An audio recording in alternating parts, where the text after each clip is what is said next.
에베소서 6장 1절부터 4절 말씀입니다. 에베소서 6장 1절부터 4절 말씀 찾겠습니다. 교독하겠습니다. 한 절씩 교독하겠습니다. 자녀들아, 주 안에서 너희 부모에게 순종하라. 이것이 옳으니라.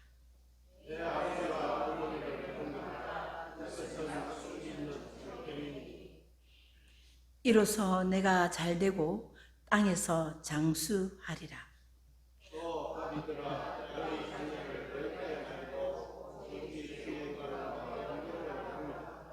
아멘. 예. 담임 목사님 나오셔서 가장 귀한 그 이름, 아버지, 어머니라는 제목으로 말씀 전하실 때 많은 은혜 충만하시기를 축복합니다.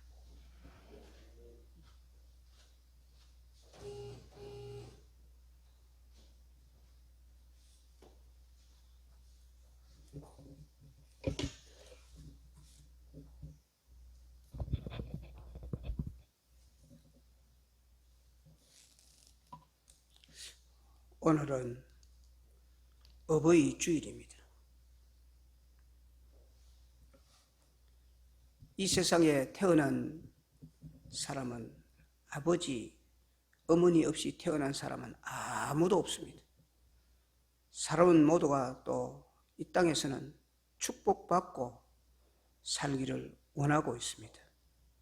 성경은 축복받고 사는 방법을 확실하게 오늘 말씀으로 제시해 주고 있습니다. 성경에서 말하는 하나님의 축복 공식은 모두가 명령 플러스 순종은 약속은 축복으로 그렇게 공식이 되어 있습니다. 오늘 읽은 말씀 에베소서 6장 1절에서 3절 보면 주 안에서, 여러분 이거 잘 봐야 됩니다. 주 안에서 너희 부모에게 순종하라.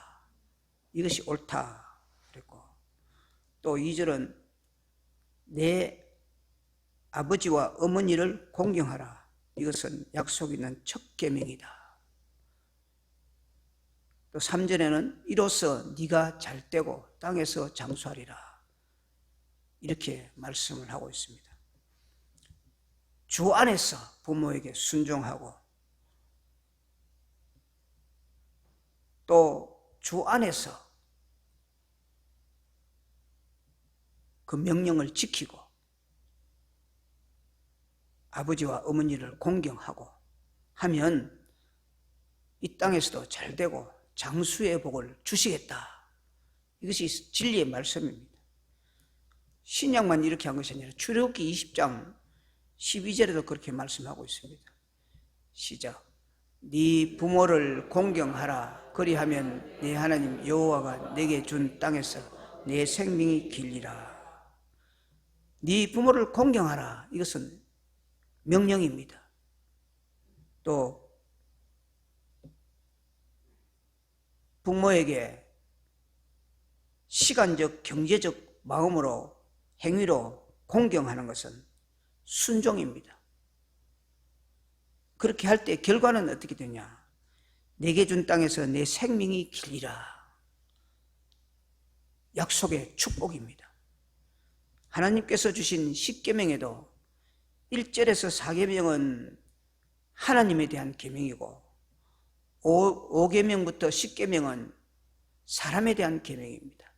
그 5계명부터 출발하니까 그 첫 계명이 이제 부모에게 순종하고 부모에게 공경하라. 그것이 약속 있는 첫 계명이다. 그렇게 말씀하고 있습니다.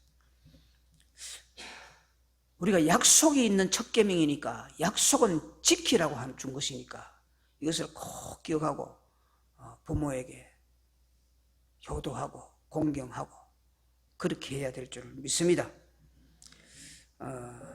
성도들이 축복을 받지 못하는 이유가 있어요.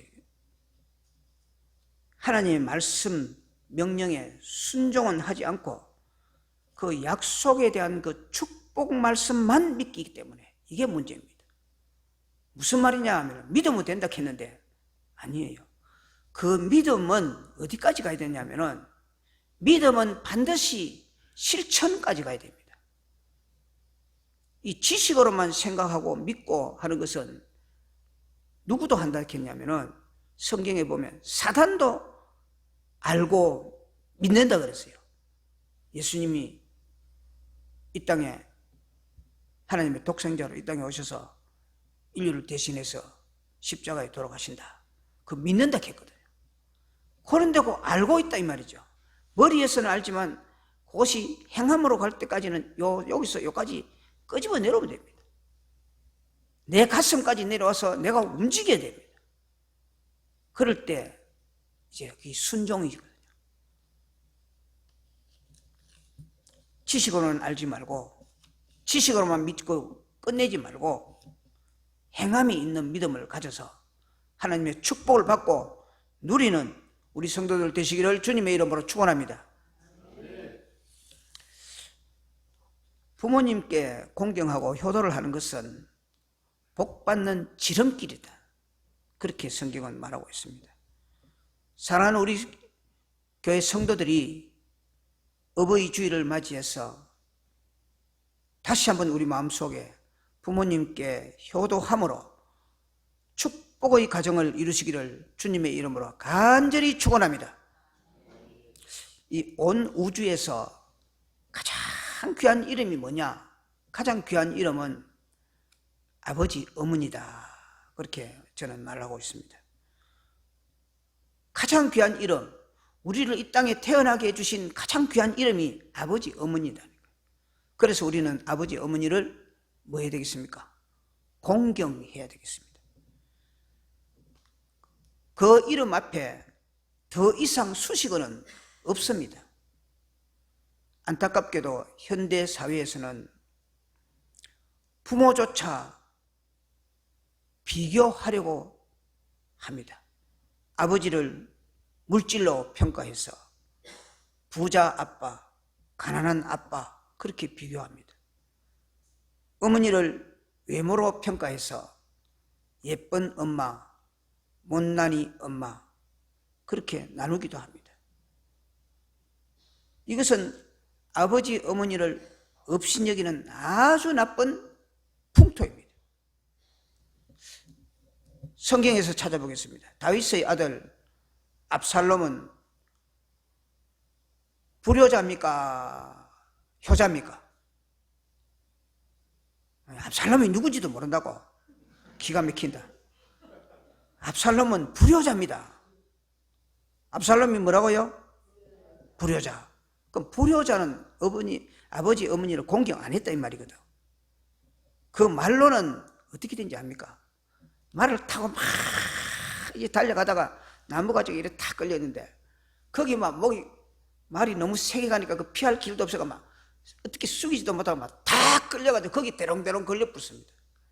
그러니까 그 다윗의 군사들이 뒤쫓아오다가 그 압살롬이 나무까지 걸려있는 보고 막 탁 그대로만 목을 쳐서 죽여버렸습니다. 이렇게 불효자의 말로는 다 안 좋습니다. 지금도 사회에서 막 보도가 되어 나오잖아요. 자기 어머니 죽이고 자기 또 여동생 죽이고 나중에 보니까 둘 다 목 잘라 죽였다고. 어떻게 그런 일을 할 수 있습니까?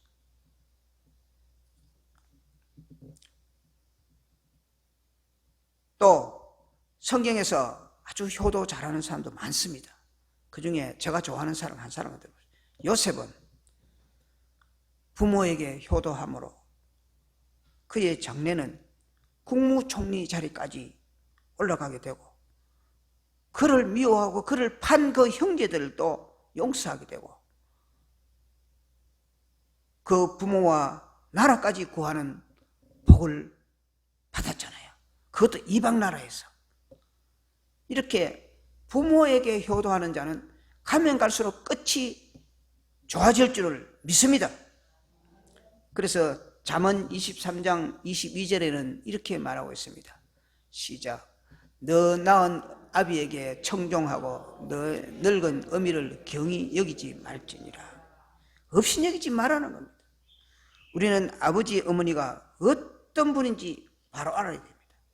나를 이 땅에 있게 해주신 분, 그거 하나만으로도 우리는 좋게 됩니다. 뭐 부자 아빠, 가난한 아빠, 그런 말들을, 그런 용어들은 우리 성도들이 쓰는 용어가 아닌 것입니다. 어떤 분인지를 바로 알 때 나를 낳아주신 분이다, 그까지만 생각했을 때도 그게 바로 효의 출발점이 되어야 되고 축복받는 비결의 출발점이 되어야 됩니다. 아버지 어머니를 공경함으로 모든 일이 잘 되고 땅에서 장수하는 복을 받으시기를 다시 한번 축복합니다. 따라서 가장 귀한 이름은 아버지 어머니입니다. 그럼 그 아버지 어머니를 왜 공경해야 됩니까? 첫째는 나를 낳아주셨기 때문입니다. 누가 나를 이 땅에 낳아주시겠습니까? 어떤 환경으로도 나를 이 땅에 태어나게 할 수 있는 사람은 없습니다. 아버지 어머님이. 부모 없이 이 땅에 태어난 자녀는 절대 없습니다. 부모 자녀의 관계는 생명이 이어지는 그 관계입니다. 이는 가장 큰 은혜이자 결코 잊어서는 안 될 은혜입니다. 부모님이 해준 것이 뭐가 있냐고 불평하는 자녀도 많이 있습니다. 생명을 걸고 우리를 낳아주셨기 때문에 천하보다 귀한 생명을 저와 여러분이 얻어서 이 땅에 나온 겁니다. 저도 세상적으로 보면은 첫째는 우리 형님, 둘째가 저기 밑에 또 둘이 있기 때문에 저는 중간에 끼어서 그렇게 부모의 혜택을 받지 못했습니다. 그래도 마지막까지 아버지 어머니를 제가 모시고 살게 된 것은 제가 축복받는 비결이었습니다.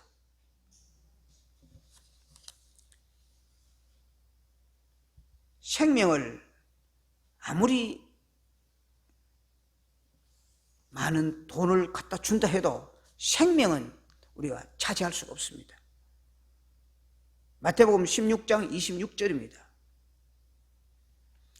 시작. 사람이 만일 온 천하를 얻고도 제 목숨을 잃으면 무엇이 유익하리요? 사람이 무엇을 주고 제 목숨을 바꾸겠느냐? 절대 목숨은 어떤 것으로도 바꿀 수가 없습니다. 재산을 다 허비해도 부모를 살리려고 그 모든 가산을 다 팔아서라도 부모의 건강을 위해서 하는 자녀들이 많습니다. 어떤 자녀들은 트럭에 자기 어머니 한 분 계시니까 트럭에 짐을 싣고 대형 트럭을 가지고 다 전국을 다니면서 돈벌이를 하면서 자기 어머니를 트럭 뒤에다가 이렇게 방을 만들어 놓고 거기 어머니를 태워가지고 계속 모시고 다니면서 일하는 그런 자녀도 있습니다. 온 천하를 얻고도 목숨을 잃으면 무슨 유익이 있겠습니까? 그러니까 저와 여러분의 이 땅에 태어난 이 목숨은 부모로부터 받은 목숨이니까 부모에게 공경하는 것이 마땅한 줄 믿습니다. 말틴 루터는 부모는 세상에서 하나님의 대리자다 그랬어요. 말틴 루터가 유명한 사람이잖아요. 그런 사람이 부모는 하나님의 대리자다. 우리는 부모님을 하나님 다음으로 높여야 한다. 그렇게 말씀했습니다. 아버지 어머니께 잘하면 하나님께 복을 받습니다. 성경은 에베소서 6장 오늘 본문 2절 3절은 그렇게 말했습니다. 네 아버지와 어머니를 공경하라. 이것이 약속 있는 첫 계명이니 이로써 네가 잘 되고 땅에서 장수하리라. 그랬죠. 약속해 주셨습니다. 두 번째로 가장 귀한 이름은 아버지 어머니인데 왜 공경해야 됩니까? 우리를 기르셨기 때문에. 첫 번째 공경해야 되는 이유가 뭐라고요? 귀 있는 자는 들을지어다. 듣고는 기억할지어다. 낳아주셨기 때문에 공경해야 된다. 다른 조건 따지지 마라 그랬습니다. 두 번째는 뭐라고요? 길러주셨기 때문이다. 요즘 젊은 부부는 뭘 안 놓으려고 합니까? 뭘 안 놓으려고 합니까? 자녀를 안 놓으려고 합니다. 왜 안 놓으려고 합니까? 대학까지 장가갈 때까지 그때까지 기르기가 너무 힘들어서 돈을 계산해 보니까 대학 졸업할 때까지만 들어가는 교육비만 해도 3억 8천만 원입니다. 아니 왜 돈을 계산하십니까? 근데 낳아놓으면 또 이런 말도 있습니다. 지가 지 먹을 거는 가지고 태어난다. 그런 말도 옛날 말에 있습니다. 낳아놓으면 또 어떤 사람은 또 그런 말 하더라고. 낳아놓으면 10달 뱃속에서 있다가 다 낳아놓으면 자라는 것을 보면 너무 행복하다. 또 그런 자녀들, 부모도 있습니다. 기르는 것이 너무 힘들어서 못 낳겠다는 겁니다. 쥐는 어떻게 컸는데 이렇게 키우기 힘든 아이가 저와 여러분이라면 우리를 이렇게 길러준 그 부모가 있잖아요. 그 부모는 그러면 쉽게 우리를 길렀을까요? 우리의 아버지 어머니가 우리를 기르는 것도 그렇게 힘들게 길렀습니다. 얼마나 어려웠을까요? 그래서 흔히 하는 말은 그렇잖아요. 자식을 둘 이상 낳아서 길러보지 않으면 그 다음 뭐예요? 그 부모의 뭘 모른다고?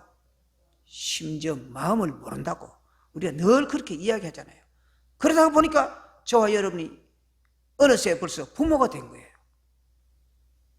또 우리의 부모가 살아계시다가 한 사람, 두 사람 세상을 이제 떠나서 영원한 천국으로 가고 지금 자라는 이 젊은 세대가 자기가 어떻게 길러졌는지를 생각해 봐야 됩니다. 자녀가 왜 부모를 공경해야 됩니까?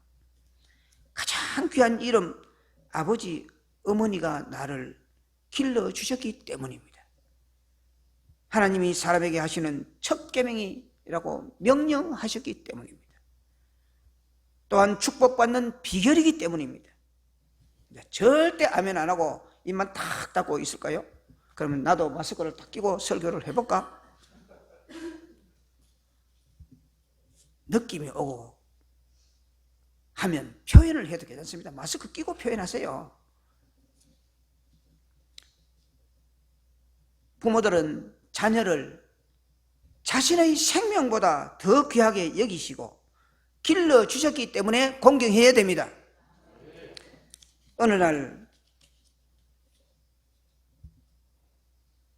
아이가 이렇게 이야기합니다. 제가 옛날에 한 4, 5년 전에 한번 예화를 든 이야기입니다. 엄마, 난 학교 가기 싫어. 아이들이 내보고 네가 어머니는 문둥이 얼굴이야.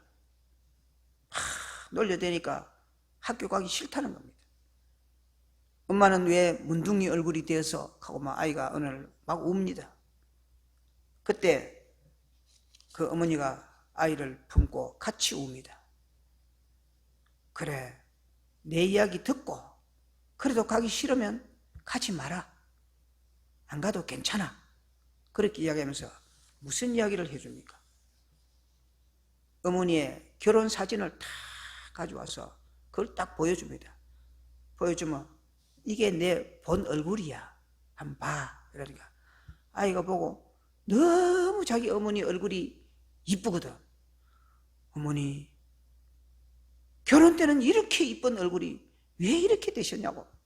왜 문둥이 얼굴이 되셨냐고. 그렇게 같이 웁니다. 그때 어머니는 계속 이야기합니다. 어느 날 우리 집에 불이 났어. 근데 이웃집에 있다가 소문을 듣고 팍 뛰어보니 2층 전체가 막 화염의 사회가 그 속에 애기 네가 누워 자고 있는데 아무도 불이 너무 세니까 못 들어갔어. 그래서 내가 목숨을 걸고 불 속으로 뛰어들어가서 담요로 너를 사서 창문으로 던져버리고 내가 2층 계단을 내려오는 동안에 온몸에 불이 붙어서 내가 이렇게 됐단다. 너를 구하기 위해서 내 몸을 불 속으로 던졌기 때문에 내가 화상을 입어서 그렇다. 그래, 학교 가지 않아도 돼. 그러니까 이 아이가 어머니를 껴안고 펑크 울면서 잘못했다고, 이런 줄 몰랐다고, 내일부터 이 사진 들고 학교에 가서 친구들에게 팍 뛰어다니면서 보여주면서 우리 어머니는 이렇게 이쁜 사람이야. 나를 구하기 위해서 그랬어. 너희들이 놀려도 좋아. 나는 우리 어머니가 위대한 어머니고 나를 길러주신 어머니고 나를 낳아주신 어머니라고 나는 의지하고 열심히 공부하겠다고. 그 이후로부터 그는 학교 생활도 잘하고 열심히 공부해서 위대한 인물이 되었다는 것입니다. 사랑하는 성도들, 우리의 부모가 어떠하든지 탓하지 마시고 길러주신 그 하나만으로도 우리는 만족하게 자녀로서 생각하고 부모님께 공경하는 우리 성도들 되시기를 주님의 이름으로 간절히 축복합니다. 예전에는 지금처럼 산부인과도 없잖아요. 또 산후조리원도 없습니다. 어린이집, 유치원 이런 것도, 놀이방 이런 것도 없습니다. 자녀 양육은 오직 전적으로 부모에게 있었습니다. 우리의 부모들은 피와 땀과 눈물과 사랑으로 우리를 길렀습니다. 우리가 좀 컸다고 아버지 어머니를 업신여기면 안 됩니다. 좀 많이 배웠다고 부모를 경히 여기면 안 됩니다.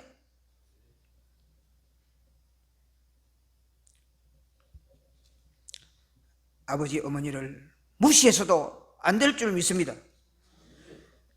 거친 손과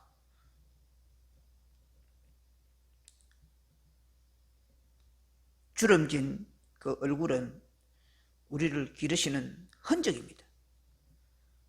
머리가 빠진 것도 허리가 굽어진 것도 자녀 때문입니다. 아버지 어머니는 우리의 똥오줌을 다 받아주었습니다. 밤새 우리를 안고 또 그렇게 아플 때는 잠을 못 이룰 때도 많았습니다. 그래서 우리는 이렇게 이야기합니다. 진자리 마른 자리 갈아주셨다고. 아버지가 어머니가 우리의 손과 발과 입이 되어 주셨다고.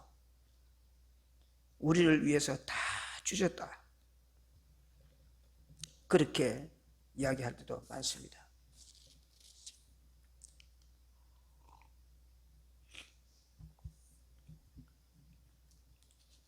저도 지금은 애기 엄마가 된 딸이 있습니다. 그 딸이 지금은 45인강 6인강 좀 됐는데, 뭐라고 하셨나? 딸 나이도 모른다고? 작년에 알았는데 올해 그랬네. 그쯤 됐습니다.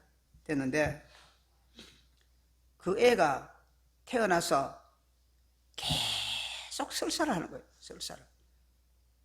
100일 될 때까지 자기 엄마는 성경을 한다고 피곤에 지쳐가지고 저녁 되면 골아 떨어지고, 저는 학교 가서 아이들 가르치고 집에 오면은 아가 우는 그 모습을 보고 어찌할 수가 없어서 저 배 위에다 다 엎어놓고 이 온도가 따뜻하게 같이 맞춰주면 좋지 않겠나 싶어서 100일 동안, 거의 100일 동안 제가 안고 저녁에 잠을 잤습니다.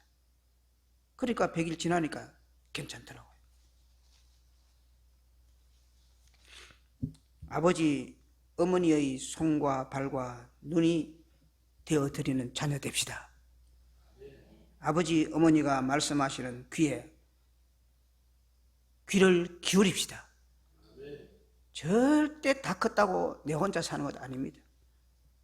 잠언 23장 22절입니다. 시작. 너를 낳은 아비에게 청종하고 내 늙은 어미를 경히 여기지 말지니라. 이것이 하나님의 말씀입니다. 누가 그냥 장난으로 한 말이 아닙니다. 아버지 어머니의 노후를 기쁨으로 최선을 다해서 채워드리는 자녀 되시기 바랍니다. 잠언 23장 25절입니다. 시작.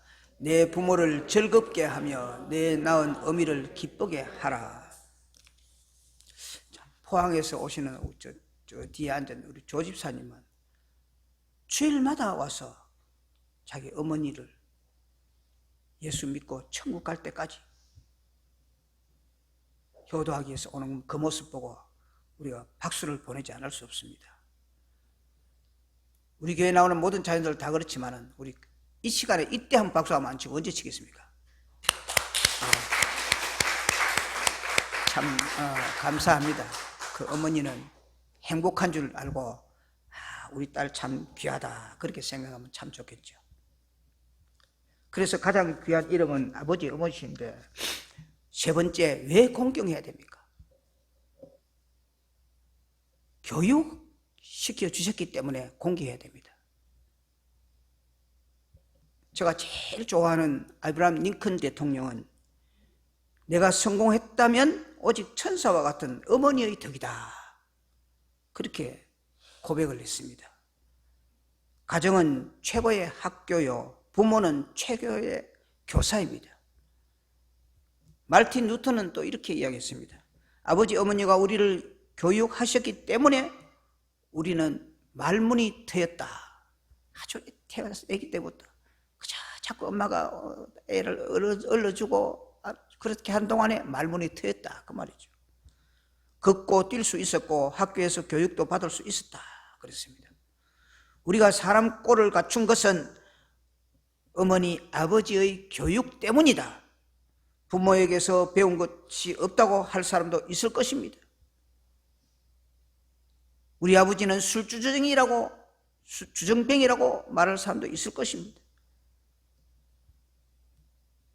우리 어머니는 돈 번다고 나한테는 관심이 없어 너무 바빠 그렇게 말하는 사람도 있을 것입니다. 우리 부모님은 일찍 돌아가셨어 그래서 나는 고아야 그런 사람도 있을 것입니다. 우리는 그 모든 조건조차도 부모의 교육으로 받아들이면 참 좋겠습니다. 고난보다 더 좋은 체험은 없다는 말도 있습니다. 저는 아예 둘째이기 때문에 아예 막 부모에게 물질 받는 거 아예 딱 중학교 3학년 때 포기해버리고 내 혼자 부산 가버렸습니다. 쳐다하는 형님은 쳐다하니까 열심히 도와야 될 것이고 맨날 쳐다하니까 둘째 아들인데 몇 달 만에 쳐다자고 합니까? 또 내가 생각해보니까 내가 둘째니까 내 밑에 둘이가 있으니까 이것들도 공부시켜야 되는데 싶어서만 내가 포기하고 하나님 알았죠? 죽든지 살든지 하나님 알아서 있어. 그래 부산 가버렸습니다. 그래도 할 거 다 했잖아요. 공부할 거 다 했습니다. 내 하고 싶은 공부 우리 형님보다 더 많이 했습니다. 얼마나 힘들었겠습니까? 얼마나 혼자서 외로웠겠습니까? 그래도 하나님 의지하고 지금까지 살아왔습니다. 부모님이 고난의 도구로 사용될 때도 있습니다. 그러나 어떤 경우에도 부모 탓을 하지 맙시다. 성경은 고난도 축복이라 그랬어요. 이렇게 받아들이느냐에 따라서 고난이 오히려 복이 될 수도 있습니다. 하나님 아버지께서 욥에게 고난을 허락했습니다. 욥이 얼마나 의인입니까? 동방의 의인이라고 합니다. 고난을 통과한 후에 욥이 고백합니다. 어떻게 고백했냐? 욥기서 42장 5절입니다. 시작. 내가 주께 대하여 귀로 듣기만 하였사오나 이제는 눈으로 주를 배움나이다. 현실 바라보고 늘 원망하고 나는 죄가 없다고 그렇게 고백하던 고집하던 그 욥이 하나님 앞에서 탁 자기를 비춰보니까 그게 아니거든. 귀로 듣기만 했지만 이제는 눈으로 눈으로 주를 배움나이다. 그때 욥은 자기가 어렵다고 고집한 그까지도 회개하고 다시 이전보다 배나 더 큰 축복을 받았잖아요.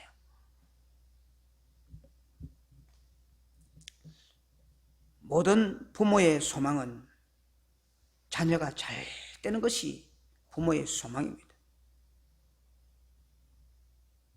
우주의 부모 되시는 하나님 아버지의 소원은 믿는 자녀들이 이 세상에서도 잘 되고 예수 잘 믿어서 천국 오는 그날까지 세상에서도 부유하고 존귀한 살기를 원하는 것이 하나님 아버지의 뜻입니다. 그래서 가장 귀한 이름은 세상에서도 아버지 어머니시고 또 우리의 영원한 하나님 아버지신 줄을 믿으시기 바랍니다. 네 번째 가장 아름다운 귀한 그 이름 아버지 어머니에게 우리가 어떻게 해야 됩니까? 그러면 네 번째는 효자가 되어야 됩니다. 어머니는 겉으로 울고 아버지는 속으로 웁니다. 어머니의 사랑이 배의 돛이라면 아버지의 사랑은 배의 키와도 같습니다. 아버지가 내한테 해준 게 뭐 있어? 그런 말 하지 마세요. 자식 보는 앞에서는 당당한 척 해도 속으로 가슴앓이를 하고 있습니다.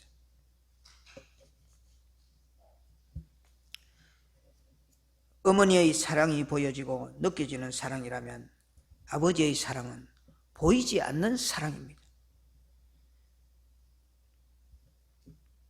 보이든 보이지 않든 아버지와 어머니는 우리의 사랑의 대상이고 자식을 위해서는 눈동자에 넣어도 안 아픈 내 자식이라고 그렇게 사랑하고 계시는 줄 믿으시기 바랍니다. 디모데전서 5장 4절입니다.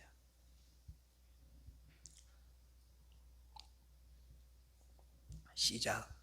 만일 어떤 과부에게 자녀나 손자들이 있거든 그들로 먼저 자기 집에서 효를 행하게 하여 부모에게 보답하기를 배우게 하라. 이것이 하나님 앞에 받으실 만한 것입니다. 효를 행하게. 효를 행하는 자녀가 되라는 겁니다.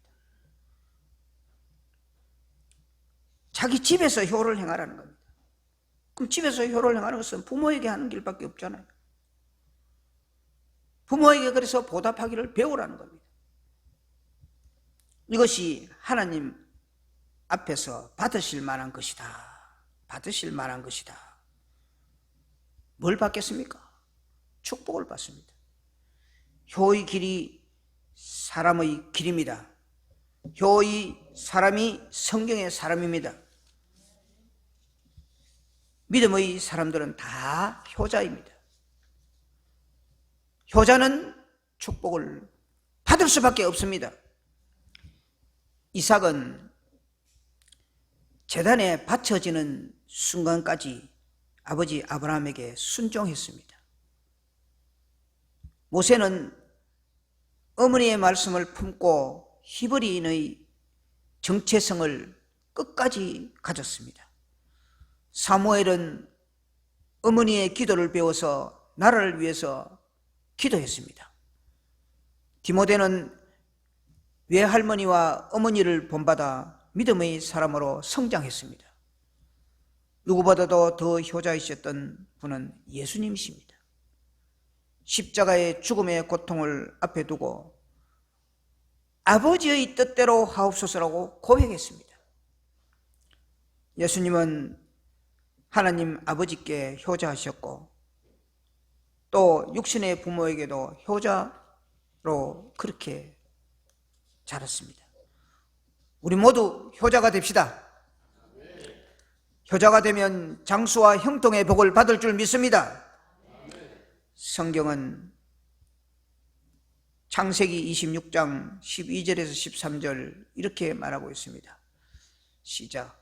이삭이 그 땅에서 농사하여 그 해에 100배나 얻었고 여호와께서 복을 주심으로 그 사람이 창대하고 완성하여 마침내 거부가 되어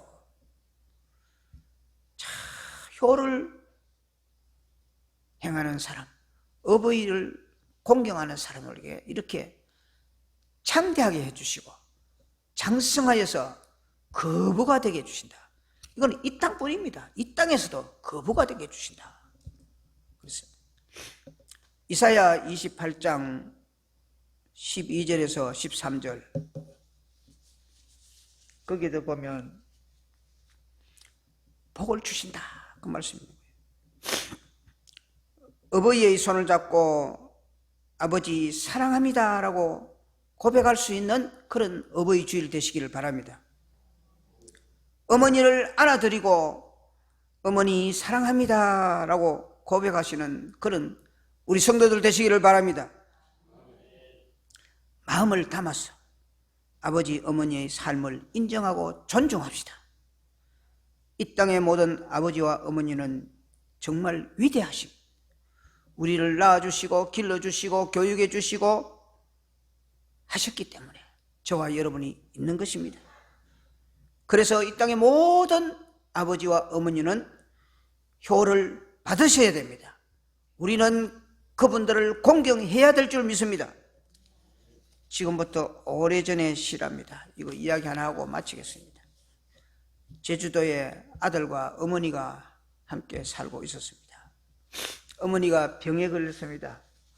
혼자 계시는 어머니가 병에 걸렸으니까 아들이 무슨 희망이 있겠습니까?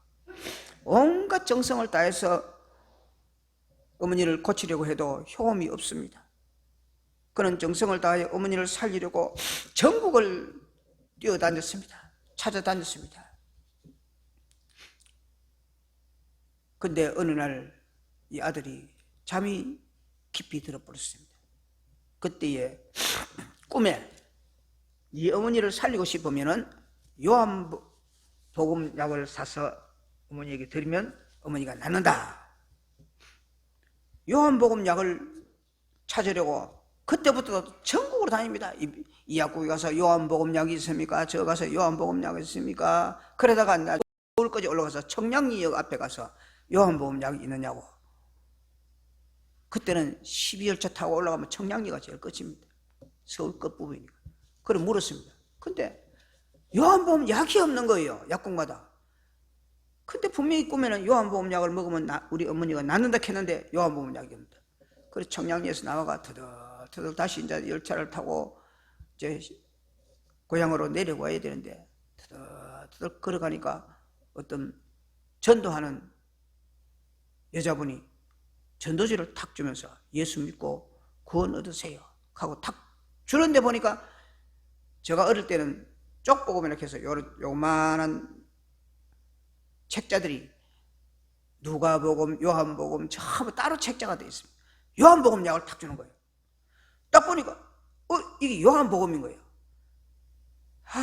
세상에는 없는 줄 알았는데 이제 우리 엄마 죽기까지만 기다려야 되는데 이걸 딱 가지고 와서 막 가서 요한복음 글자 써져 있으니까 들고 와서 막 어머니 병상에서 이걸 막 읽어주는 거예요. 요한복음 약을. 꿈에 나타나서 이거 먹으면 된다니까 낫는다 했으니까 막 읽어주니까 어머니가 야야 그 약이 무슨 약인지 내가 먹지도 않고 듣기만 들었는데 내가 마음이 편안해지네 이러더니 나중에 그 병이 나아버렸습니다. 할렐루야. 그래가 그 병을 이제 그 아들이 제주도에 있었던 거예요. 어머니하고. 그래서 제주도에서 배 타고 나와가지고 열차 타고 쫙 청량리까지 올라가서 요한복음약을 구해가 이제 어머니에게 읽어드렸대. 그만 어머니가 나와버렸습니다. 이게 막 제주도에 소문이 흘러가지고 옆으로 퍼져가 제주도에 첫 번째 교회가 생긴 겁니다. 그래서 지금 제주도에는 수많은 교회들이 지금 세워졌습니다. 이것이 하나님의 역사입니다. 효도하는 그 마음 가지고 그 아들을 통해서 제주도에 복음이 들어갑니다. 얼마나 감사한 일입니까? 우리 사랑하는 성도들이 부모에게 효도함으로 하나님께서 우리 교회를 축복해 주셔서 부흥이 되고 하나님의 기적이 일어나는 그런 축복의 교회가 되고 축복의 가정이 되고 축복의 삶 되시기를 주님의 이름으로 간절히 기도드리겠습니다. 하나님 아버지, 어버이 주일을 통해서 다시 한번 아버지 어머니의 은혜를 깨닫게 하시니 감사합니다.